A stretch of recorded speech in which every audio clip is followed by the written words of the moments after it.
Question देखिए, compound first and second are enantiomer है, diastereomer है, आइडेंटिकल है, मीजो कंपाउंड है। मीजो कंपाउंड है क्योंकि मिरर इमेज बन रही है दोनों के बीच में से और 2 कायरल सेंटर है, तो ये क्या हो गए? मीजो कंपाउंड होंगे।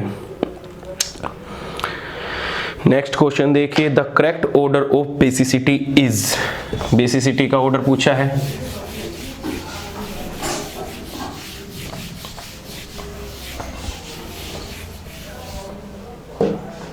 The correct order of basicity क्या दे रखा है आपको?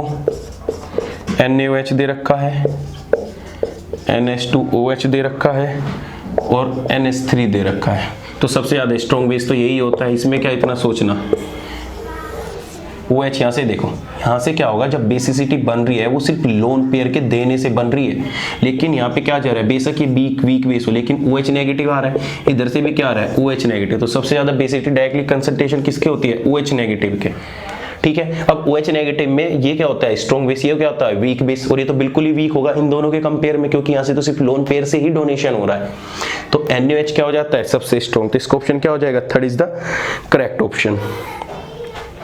नेक्स्ट क्वेश्चन देखिए, क्या दे रखा है, if wave function for a 1s electron its average distance from the nucleus is। तो देखें एवरेज डिस्टेंस पूछा है, तो एवरेज डिस्टेंस के लिए क्या आता है, 0 to infinite साई। यहाँ पे क्या होगा, एवरेज डिस्टेंस पूछा है तो कितना आ जाएगा, r, ये भी हो जाएगा साई। वेव फंक्शन हो जाएगा मतलब 1s ऑर्बिटल के लिए। अब इसके लिए जो होता है 4 पाई r स्क्वायर dr होता है, तुमने देखा होगा डीटा इक्वल टू कितना होता है, 4 pi r square dr sine theta d theta and d phi. हमने किससे पूछा है, सिर्फ r स्क्वायर की फॉर्म में एवरेज डिस्टेंस, तो हमारा क्या आ जाएगा, 4 पाई r स्क्वायर dr। तो जब तुम इसको ओवरऑल करोगे 0 to पाई साई, और यहाँ पे क्या आ जाएगा, average distance is equal to क्या आ जाएगा, r स्क्वायर dr, और 4i हमारा कहाँ निकल जाएगा, बाहर निकल जाएगा। तो हमारा आंसर कितना हो जाएगा, first is the correct answer. Next question देखिए, the normal mode of CO2 molecule those are infrared active in which of the following bending, symmetrical stretching या एसिमेट्रिक स्ट्रेचिंग। ये क्वेश्चन तो इतनी बार रिपीट होता है एग्जाम में, बहुत बार, तो इसमें तो बिना देखे तुम बता दोगे। सिमेट्रिक स्ट्रेचिंग होगा तो क्या होगा, इनएक्टिव होगा, तो कौन सा बचा, ए सिमेट्रिक स्ट्रेचिंग और एक हो गया बेंडिंग। तो CO2 मॉलिक्यूल जब तुम्हारा एसिमेट्रिक स्ट्रेचिंग होगा तो क्या होगा, तब भी IR एक्टिव होगा, और जब बेंडिंग होगा, बेंडिंग करा लो किस तरीके से बेंडिंग करा लो, तो तब भी ये क्या होगा, हमारा IR एक्टिव मोड होगा। ठीक है, नेक्स्ट क्वेश्चन देखिए ऑर्गेनिक से,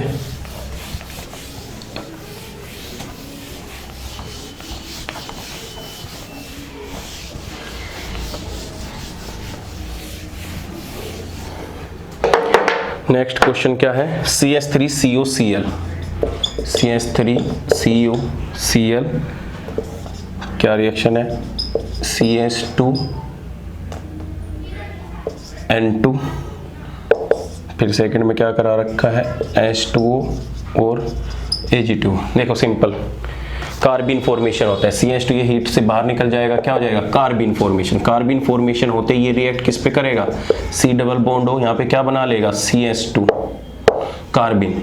अब Ag2O क्या है, बेस का काम करेगा, ये पे कार्बिन बन जाएगा। अब इसके बाद ये इधर आएगा, ये ग्रुप माइग्रेट होके कहाँ जाएगा, इस साइड जाएगा, तो ये सिंपल इसकी तरह हो जाएगा, वोल्फ रिएजेंट की तरह, C डबल बॉन्ड हो CH3। अब तुम्हें क्या दे रखा है, वाटर दे रखा है, वाटर जब दे रखा होगा तो क्या बन जाएगा तुम्हारा, कार्बोक्सिलिक एसिड फॉर्मेशन हो जाएगा, CH3। अगर ऐसे ही तुम्हें क्या होता, एस्टर गिवन होता, इसमें मतलब मिथेनॉल गिवन होता, ये तो बहुत बेसिक रिएक्शन है, मिथेनॉल गिवन होता तो C double bond O CH3 बन जाता, CH3। ऐसे ही तुम्हें अमोनिया गिवन होता NH3, तो यहाँ पे एमाइड फॉर्मेशन हो जाता।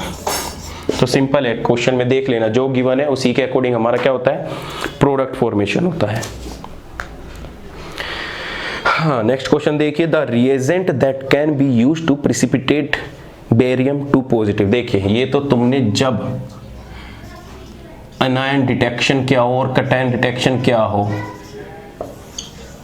तो उसकी वो आती है एक बुकलेट्स टाइप सी, जब एक्सपेरिमेंटल करते हो तो एक्सपेरिमेंट का ही है। तो बेरियम 2 पॉजिटिव, अगर उसमें चार्जशीट में देखा हो तो ये H2SO4 की प्रेजेंस में क्या होता है, प्रिसिपिटेट होके व्हाइट पीपीटी फॉर्मेशन करता है। तो इसका आंसर क्या हो जाएगा, H2SO4। ठीक है, नेक्स्ट क्वेश्चन देखिए, reaction of phenyl magnesium bromide with ethanol. लो इथेनॉल दे दिया और गिरनाट रिएजेंट दे दिया, तो एसिडिक हाइड्रोजन दे दिया, तो क्या रिएक्शन दिखाएगा, PHMgBr, और क्या दे रखा है, इथेनॉल सिस्टम दे रखा है, तो ये क्या हो जाएगा, एसिडिक हाइड्रोजन, तो हमारा क्या बन जाएगा, PH बन जाएगा डायरेक्ट। तो इसका आंसर क्या आ जाएगा, बेंजीन, क्योंकि जब कोई भी एसिडिक हाइड्रोजन प्रेजेंट होता है तो इस अनायन जो फॉर्मेशन होता है ये बहुत हाईली बेसिक होता है और तुरंत ही एसिडिक हाइड्रोजन को खा जाता है। हाँ, ये क्वेश्चन अच्छा है। Consider among the following term of the C which one of the lowest energy. देखिए, इसके लिए मुझे आपको बताना पड़ेगा रूल।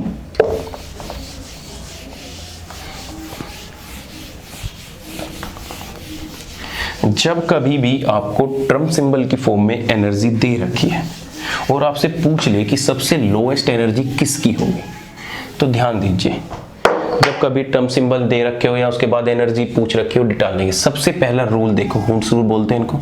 सबसे पहला रूल ये देखो कि जो लोएस्ट एल वैल्यू होगी ना, उसकी एनर्जी भी क्या होगी, लोएस्ट होगी। सबसे पहले क्या देखनी है, एल वैल्यू। अगर एल वैल्यू सबसे स्मॉल है तो उसकी एनर्जी भी क्या होगी, लो होगी। अगर एल वैल्यू हाईएस्ट है तो उस ऑर्बिटल की एनर्जी भी क्या होगी, हाई होगी। सबसे पहले एल वैल्यू देखेंगे। सेकंड के लिए हम क्या देखते हैं, स्पिन मल्टीप्लिसिटी। स्पिन मल्टीप्लिसिटी, अगर जितनी ज्यादा हाई मल्टीप्लिसिटी है या लार्ज मल्टीप्लिसिटी है, हाई मल्टीप्लिसिटी, तो उसकी एनर्जी क्या होगी, लोएस्ट होगी। उसकी एनर्जी क्या होगी, लोएस्ट होगी। तीसरा, अगर तुम्हें जे वैल्यू भी दे रखी है तो देखिए, अगर जे वैल्यू क्या दे रखी है, मोर देन हाफ फील्ड, अगर कोई configuration more than half field दे रखा है तो उसके लिए जो हाईएस्ट जे वैल्यू होगी, हाईएस्ट जे वैल्यू की लोएस्ट एनर्जी होगी। अगर लेस देन हाफ फील्ड है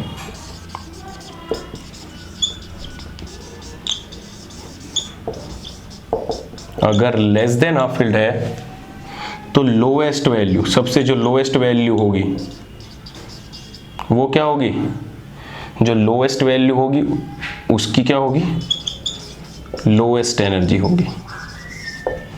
ठीक है, देख लिया रूल। अब देखो क्वेश्चन में, विच one of the following term has the which one has the lowest energy. तो इसमें पूछी है लोएस्ट एनर्जी किसकी है। अब बताइए किसकी है लोएस्ट एनर्जी।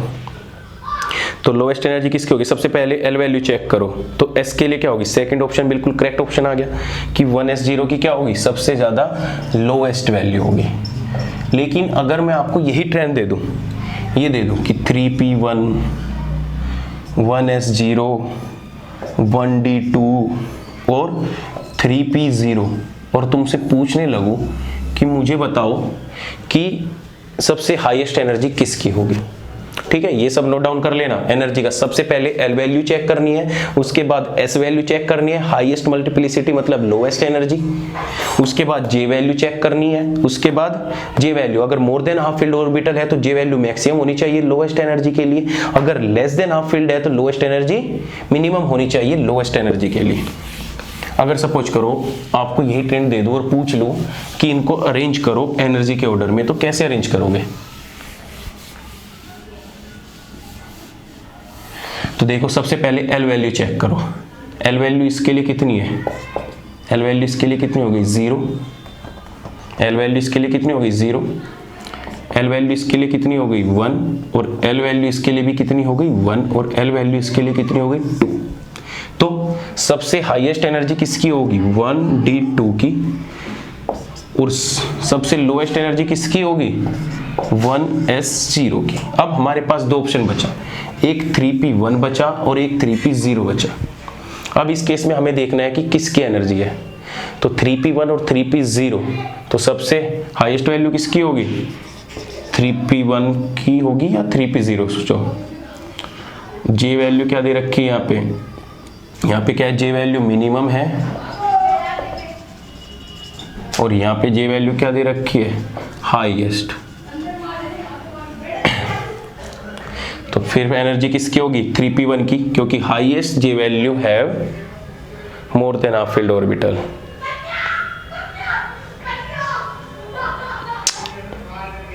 इसको छोड़ो, अगर ऐसे आ जाता है तो 3p1 और 3p0, इन दोनों में से आपको फिर वहाँ पे गिवन होगा कॉन्फ़िगरेशन कि किसकी हाईएस्ट जे वैल्यू होगी और किसकी मिनिमम जे वैल्यू होगी, क्योंकि हाफ ऑर्बिटल है या फी एफ ऑर्बिटल। लेकिन इतना क्लियर होगा कि पहले 1d2 होगी, फिर ns0 और उसके बाद क्या आएगा, ये कॉन्फ़िगरेशन आ जाएगा। ठीक है।